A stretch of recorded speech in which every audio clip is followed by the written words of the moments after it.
So today we're looking at the new Infinix Smart HD 2021. Now this device is a very budget friendly device. This device has a target audience. This phone might be for you, this phone might not be for you. The reason I say this is because every phone is targeted at a particular kind of people or at a particular set of individuals.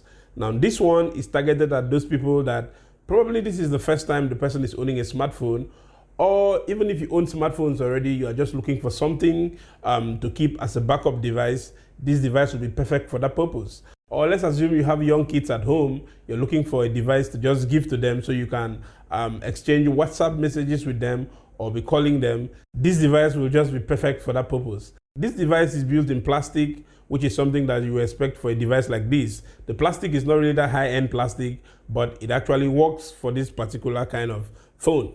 Then the battery is 5,000 milliamps, which is really the basic selling point of this device, the battery. The battery of this device can actually go for a whole day for you, and you will still have some change left when you come back home. Now, if you're not a heavy user, the battery can actually go for one day and it can go for an extra day before you'll be able to charge it again. And that is why when you pick up the device is actually a little bit heavy because of the amount of battery that is stocked inside the carcass of this phone. The display of this phone is 6.1 inches. The display is responsive to touch, but you will not really get that high-end feel out of it, but it still works.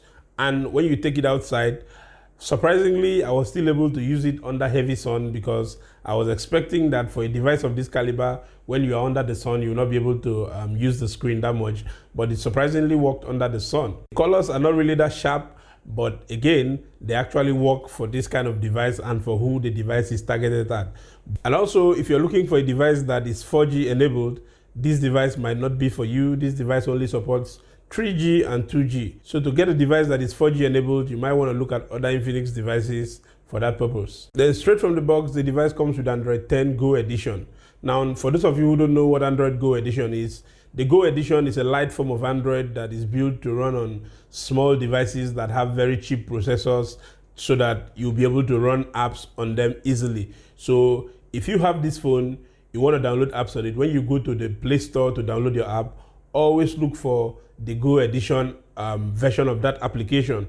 Like for instance, you can type Facebook Go or Facebook Go Edition on the Play Store. It's going to give you a particular version of Facebook that when you install on this device, the device is going to optimize it well. This device also runs on the MediaTek Helio A20 chipset.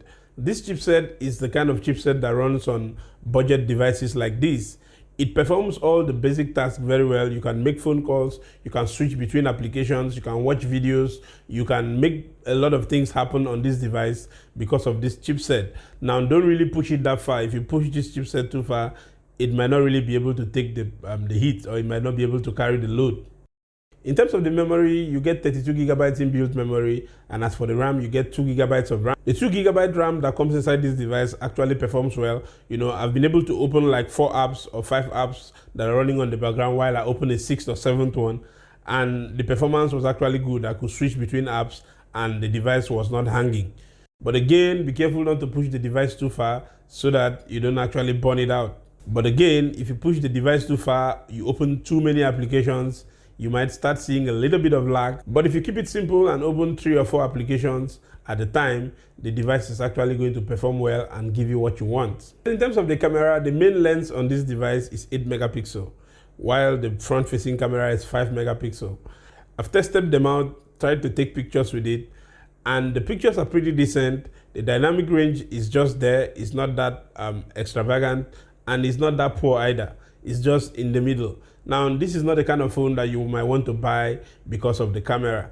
These are the kind of phones that you want to buy for other things like the battery, the good display, and the good RAM management, but definitely not for the cameras. The cameras are good, they are decent, the colors are good, but they are not up there. So again, remember who this device is for. This device might not be for you. This device might be for just somebody that is starting out, or for people that this is their first time they are seeing a smartphone, all right? You can actually follow me on Twitter, Instagram, and Facebook. I'll leave the links to my social medias down there in the description. And while you are down there at the description looking at those links, please take a time and smash the like button and leave a comment so that the YouTube algorithm can actually share this video out to potential people that will need information like this, and that will go a long way in helping the channel. All right, until the next time, I'll catch you again.